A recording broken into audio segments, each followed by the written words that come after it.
Ang Ginoo manaa kaninyo. Manausab kanimo. Pagbasa gikan sa Santos nga Ebanghelyo sumala ni Lucas. Himayahon ikaw, O Ginoo.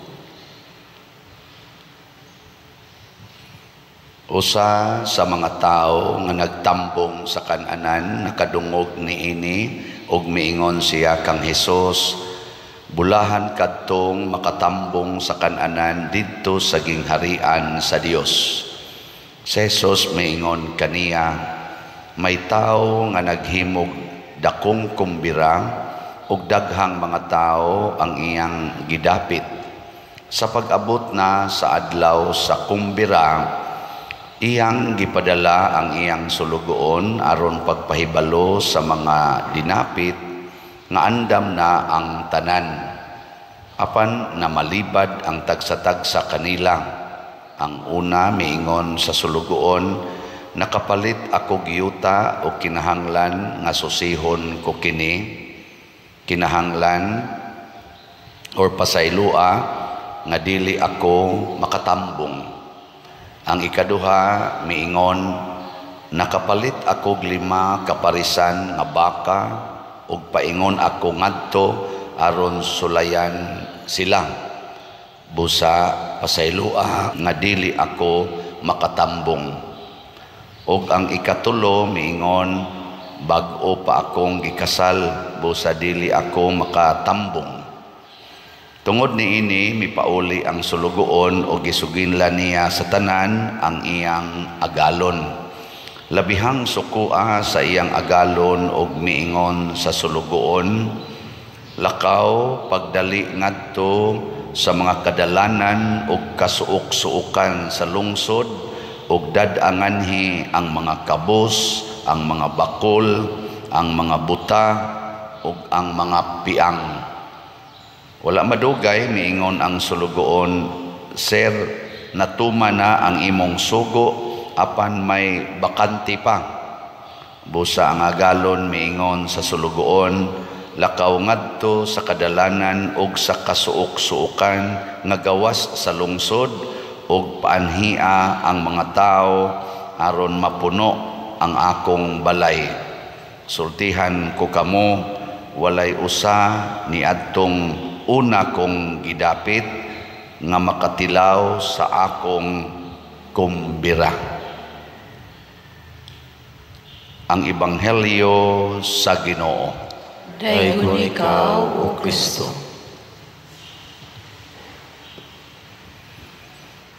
Sa unang pagbasa hulagway ni San Pablo nga ang Ginoo di ay nagtawag kanato sa pagpaambit sa atong kaugalingon aron mulambo ang lawas ni Kristo or ang simbahan, ang katawhan sa Dios. Nya unsaon nato pagpaambit?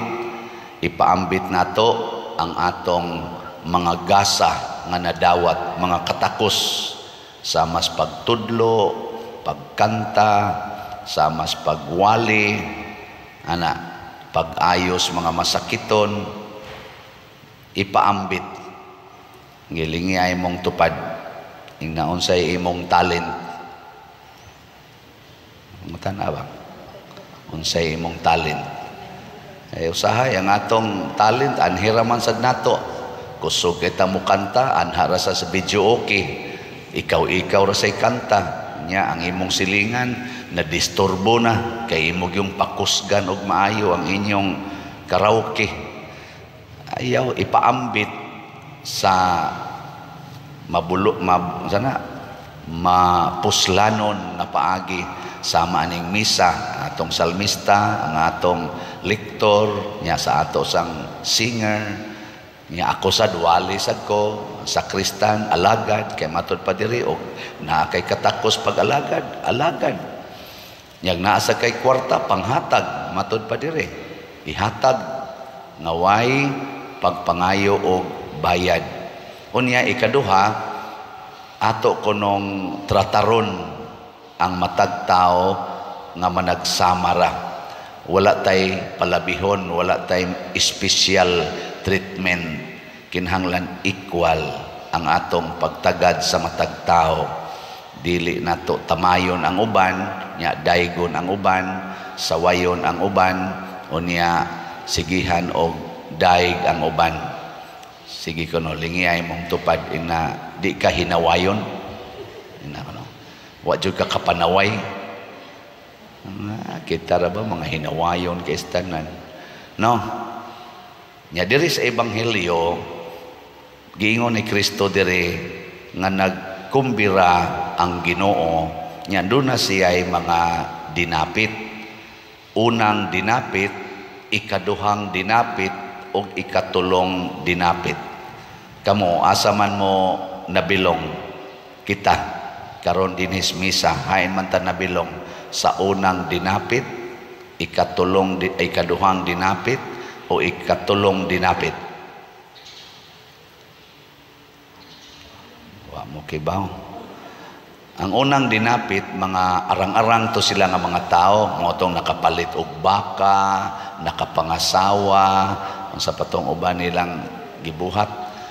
Ang ikaduhang dinapit, mga bakol, mga buta, mga piang. Ang ikatulo, pero naasod sa lungsod, ang ikatulo, maugyapon, mga bakol, mga piang, pero tuas gawa sa lungsod. Na, kamuhain mo nabilong. Naasa, ikatulo, ikaduha, bakol de mo, piang de mo.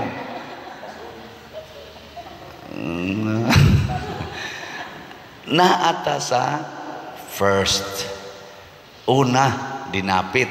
Kinsa tong una mga dinapit, mga himsog, pasabot gifted sila physically, pero tungod sa ilang pagka-gifted physically, daghan silang mga activities sa kinabuhi. Nya kining activity sa kinabuhi nila maoy nahimo nilang priority mo na inigtawag sa Ginoo nila nga i-share ang imong kaugalingon diri sa akong kumbira tambong. Daghan kay mga pasangil, napamankoy atuon, napakoy atuon, napakoy atuon, napakoy atuon.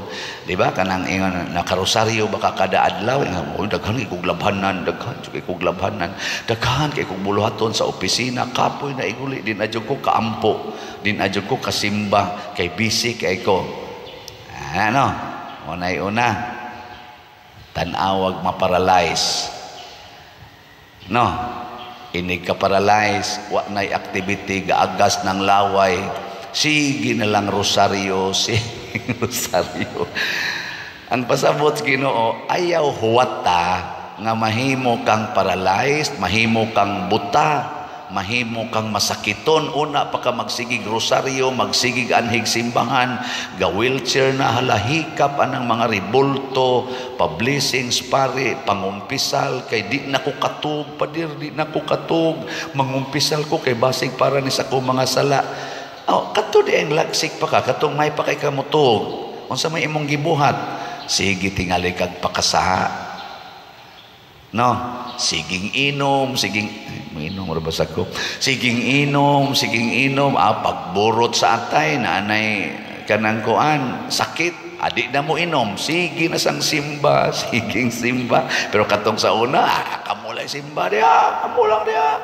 Ay lingaw kay may diri, inom, di barkada, ana. Di ba? So kamong dili mga masakiton, unsa man mo? First, dinapit. Pasabot, kining atong health, kining atong wealth, kining atong mga talents, ato ning i-share sa katilingban, sa simbahan.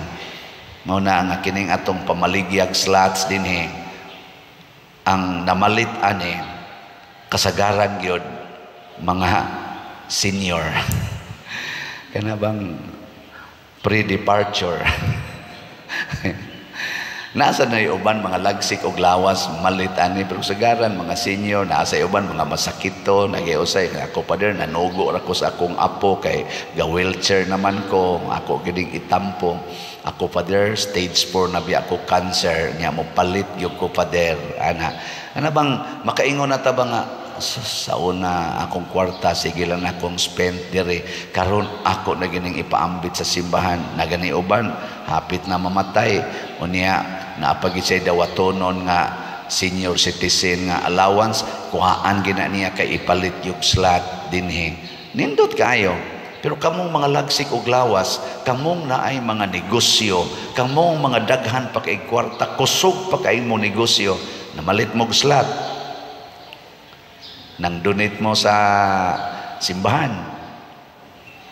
Nagsigi mo tabang sa inyong mga silingan, kanang mga kay mao man ni ang tawag sa Ginoo nato, ang pagtabang, ang pagwali, nangapil mo sa mga organisasyon sa simbahan. Aron mag Legion of Mary, choir, ang sa pananguban na lector, salmista. Muna malipay ko ni mga batanon sa atong youth din daghan sa kini sila. Nga atong lector, katekista na asay mga batanon, unya na asay mga tiwasonon.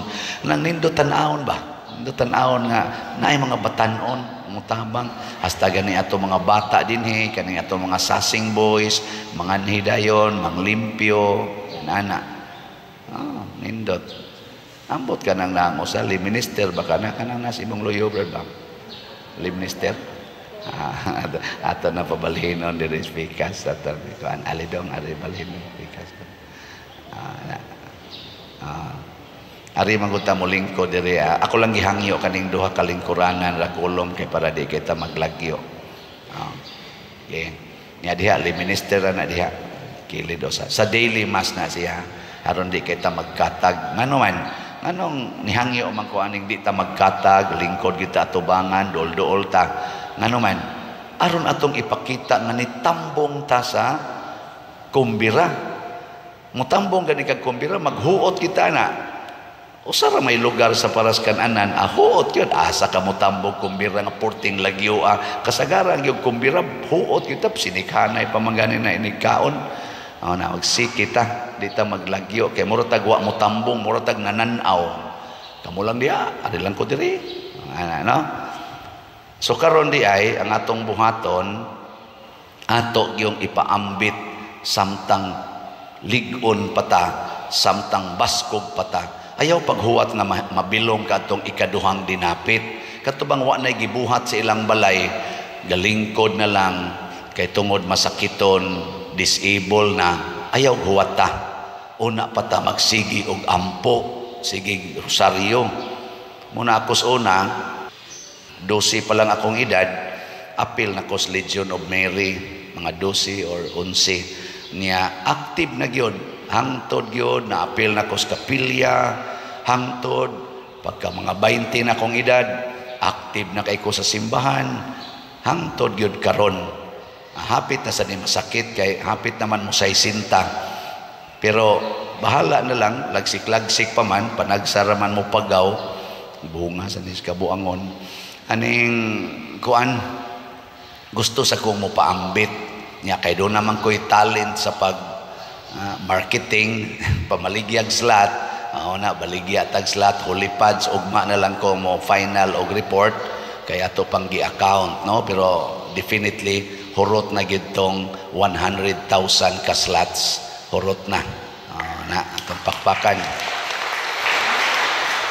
i-account na lang nato naabay sobra pilay sobra kay murag ni sobra man gyud unya ang sunod na sad ang atong CTU para na sad ni sa karong November 24 nako nga birthday manghatag-tag mga bugas o ipaayo nato ang mga gubaon kayong balay 60 ka balay purag ni sobra naman sa 60 ang gi-apply nga hinato pero mag-create na kog team sa pag-analyze ani nga kinsay ato yung ayuhon kadtog yung pinaka lisod atong ayuhon so salamat kay ninyo nga nipaambit sa inyong mga financial kining tanan ato ning gibuhat aron pagpakita nga motambong ta sa kumbira unsa may mahitabo kung naa na ta sa kumbira sa Ginoo naa na ta sa iyang presensya matod pa diri sa atong tubag sa Salmo sa atong gitubag limot mo diha kanimo Ginoo nakakaplag ako sa akong kalinaw.